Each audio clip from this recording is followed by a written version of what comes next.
Sorry? In Gmail, it's a tab feature. Yeah. Yes. Then they're in big trouble. Well, in MySpace, it's actually pretty easy.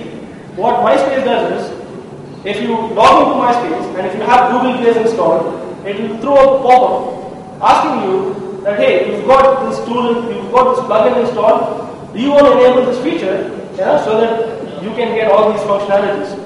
And most people would say yes, why not? They say yes, and then they get into trouble. Right? Okay. So this is my tool, Imposter. It's got a cute little icon. As you can see, it's got like tons of little tabs and features. It can do like cookie stealing, flash cookie stealing, password stealing from the form fields and all that. But like I said, those are like attacks which people have talked about and are going if you're interested in Google Gears. So let's go to Google Gears. Again, here we have multiple options. I'm going to show you a demo of stealing from the database. So I've actually made it very simple, right? What you've got to do is you just have to give the name of the site, the database query that you want to execute, and the name of the database, right? So this is all that you have to enter. Everything else is taken care of by tool, right? It sends the payload, it collects the data from the browser, and it stores it in a database on my system. Everything is handled by the tool, and it's got a web server, and it's got a DNS server as well. So anytime anybody connects to my wireless access point, they send a request. The DNS request will come to this tool. This tool will always resolve to my IP address. So if the user wants to connect to google.com, he will send the request to my tool. And since I've got a web server, I'll send whatever data I want to send back, right? So okay, so this is what I'm saying. URL is mail.google and the database name is imposter.demo at Gmail. That's a test Gmail account I've created, just for this demo, because it would be really dumb to do it on my actual account. So this is the database query. Select start from messages ft underscore content. Messages ft underscore content is the name of the table which contains all your Google page, right? So I'm saying select all columns from the table, right? Okay, so added this. Now, now I'm going to enable Gears database, right? So that's the only attack that I want to do now. So I say start posting. It's going to take some time. Alright, it's started. Okay, now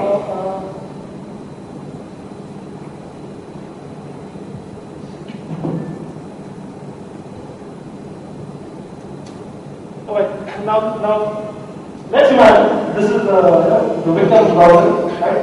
He connects to your Wi-Fi access point and he just goes to any random site, right?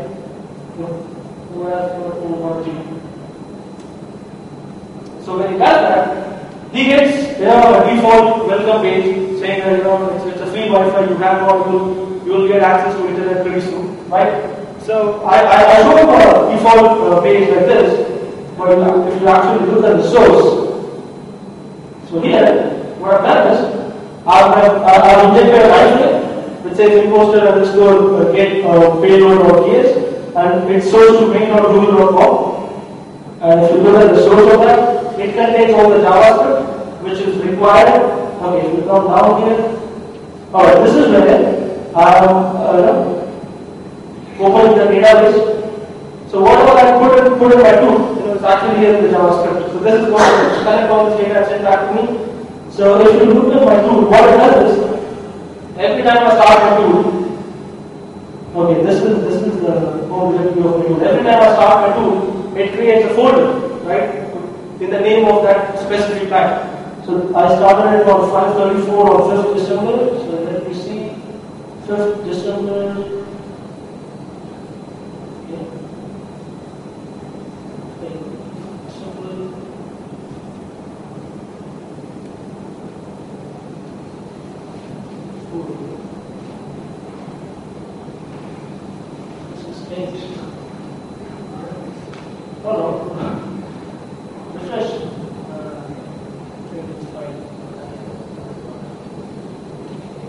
Oh yeah, 532. Yeah, the folder was still there. Good, thanks. So when I open that, you can see there's a new database file created, right?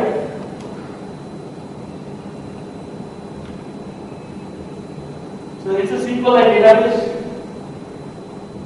and it contains the contents of the imposter.demo@gmail.com's inbox, right? So these are all I've just got like 5 emails in my demo account, so these are all like mails taken from the inbox, right? So it's as simple as that. If you look at the victim, he does not see anything. All he sees is this black screen. Everything happens in the background, right? And any questions? Okay, and if you actually look at it, for an attacker, it's pretty simple. He just has to say which site, which database name, and he has to use the query. Now, the rest is done with too. So that was stealing database. Okay, so that was one attack that I spoke about. Any questions for this attack? Before I move on to the next one? No? Okay. Does anybody think this attack is actually true? I do. Anybody else? See, the name of the table is standard. Google always uses the same table names for everybody. But you would have to know the name of the database, which is the name of the email ID, right? So if you know the name of the email ID, that's the name of the database. The table names are always constant. It's constant for everybody, right? Okay.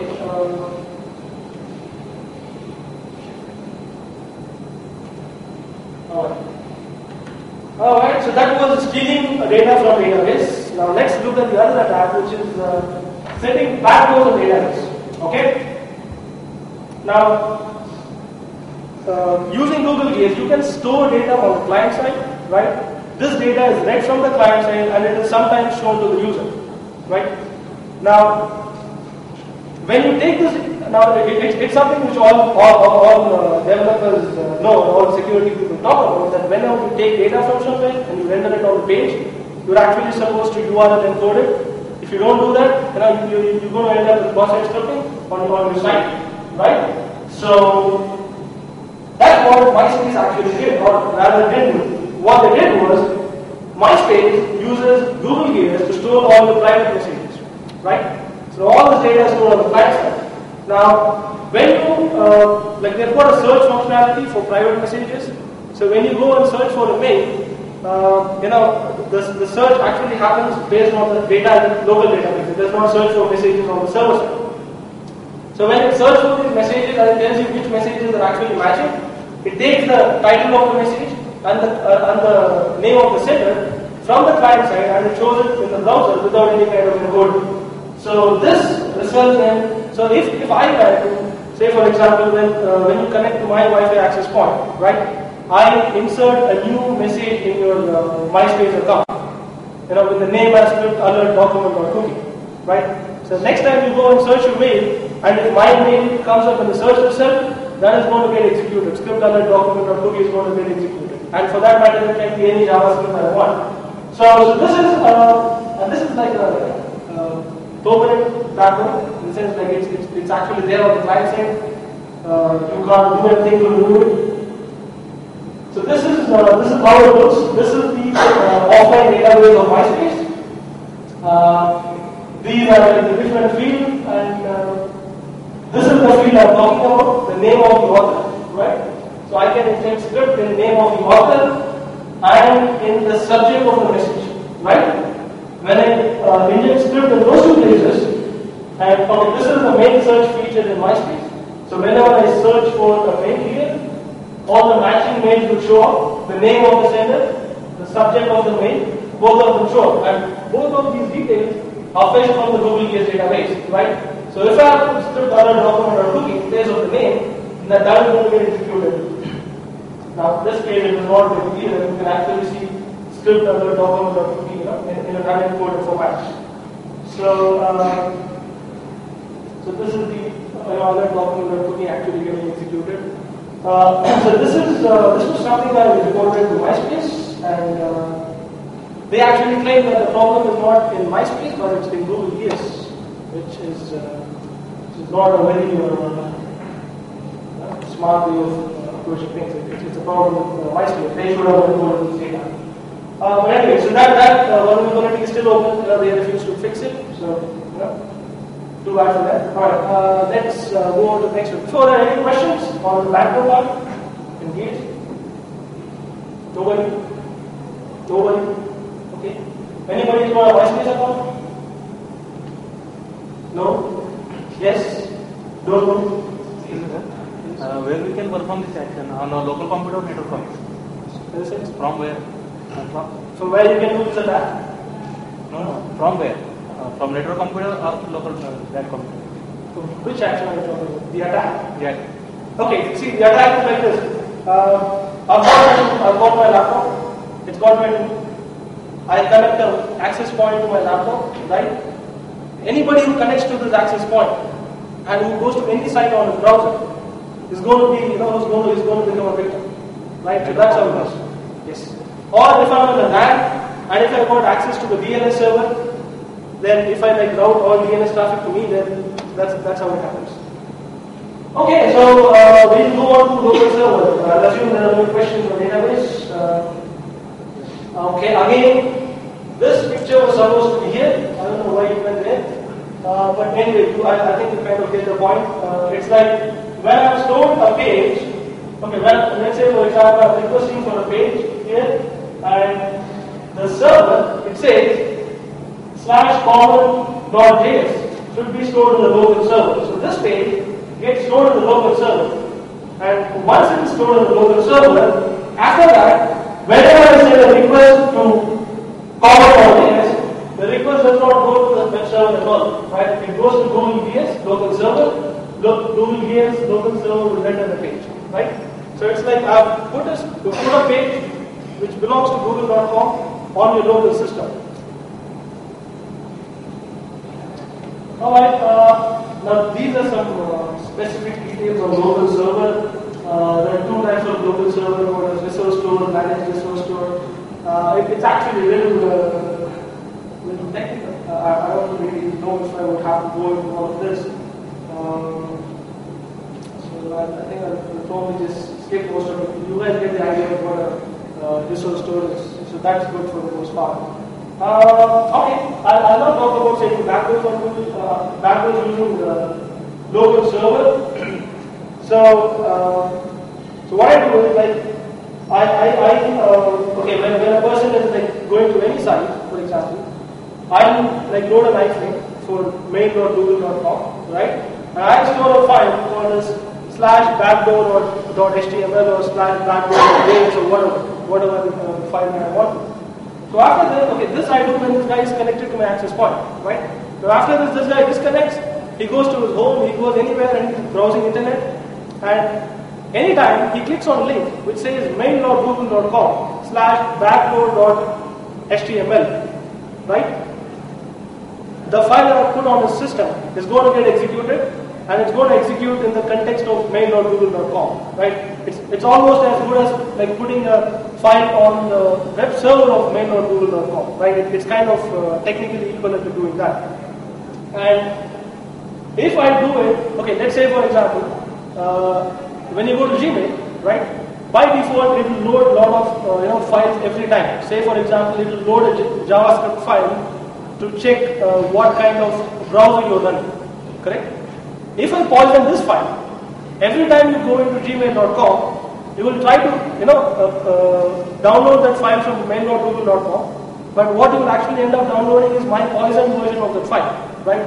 So it's like I've permanently put a backdoor on your Gmail account, on that specific machine. You go anywhere, you sit anywhere, you go to gmail.com, my backdoor gets activated, right? So if you think about it, it's actually pretty sick. Okay, I'll show you a little demo of this as well, just to make you happy. Any questions for this local server? No? Okay.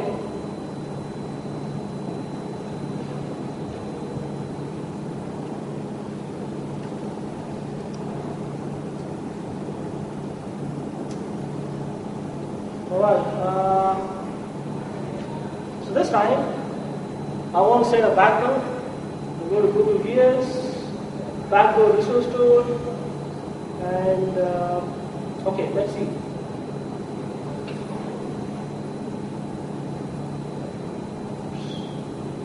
Unhandled exception.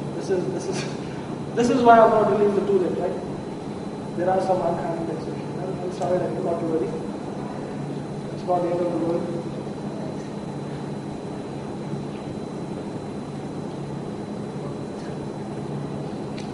Alright.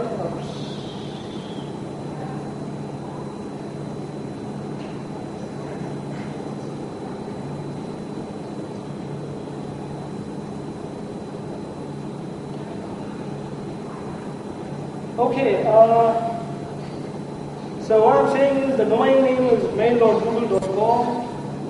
You have something called as the store name. I mean, at this point of time, that's irrelevant. What you've got to do here is you've got to mention the name of the file that you want to set as the backbone, right? So, okay, before I actually set the backbone, I mean, let me show you guys a demo.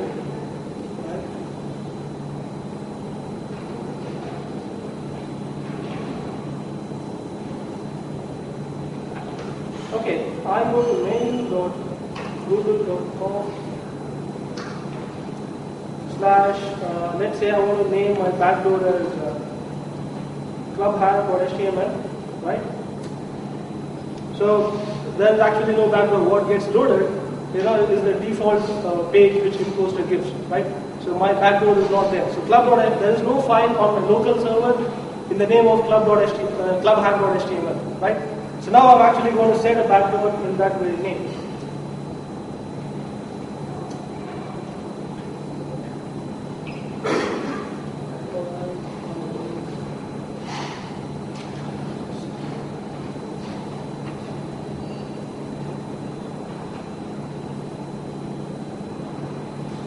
Now, hack.html. So now I give the content of the file. So HTML.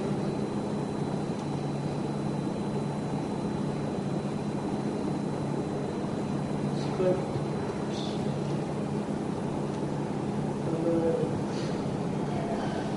Document the domain, right?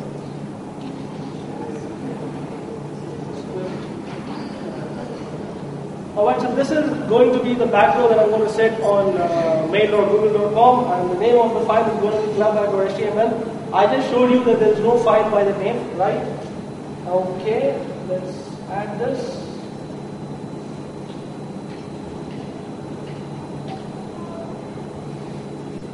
Alright, so now I say I'm going to set backdoor using KStore. Now I'll say start your posting. Start the tool. Okay.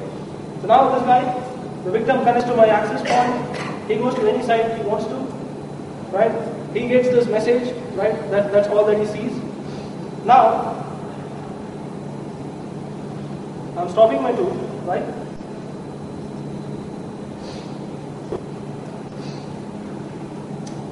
This guy has left my wireless access point. He has gone home, and now he is accessing his Google /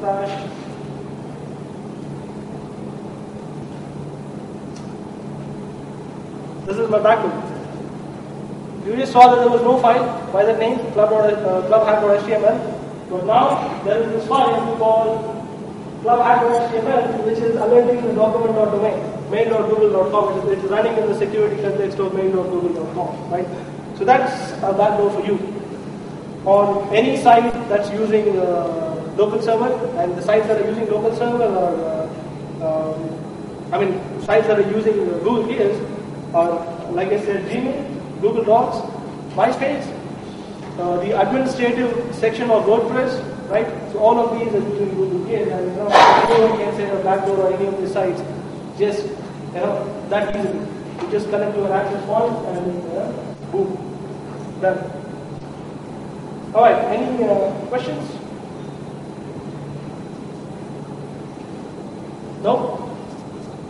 This is the last one. The victims. Victims. that much. He goes home, yes.